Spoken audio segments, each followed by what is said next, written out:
پر سوشل میډیا باندې چې ګردش باندې خبره ګرځي چې انشاءالله خوشخبري را روانه ده.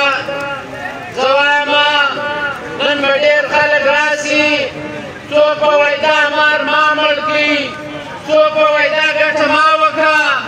زه دوی ته دا وایم ای د چمن غیرتي ولسه، دا د سټیج خلک به هم ضرور وي، لیکن د چمن دغه جنګ دغه لغړیانو او دغه عوام وګټي.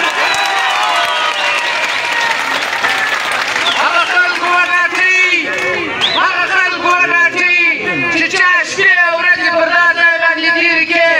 هغه خلکو وګټي چې چا لوږې تېرې کړې. هغه خلکو وګټي چې کوم چا خپل بچیان په لوږه باندې ویدول.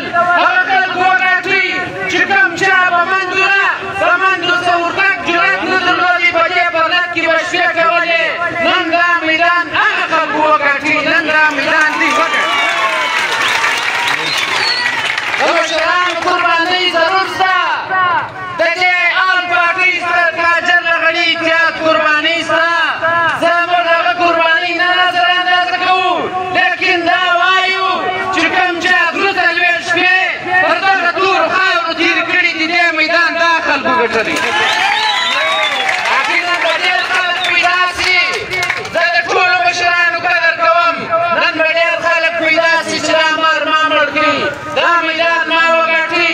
زه خبره نور نه تکراروم، میدان لغړیانو او تاسو وګټي. والسلام علیکم.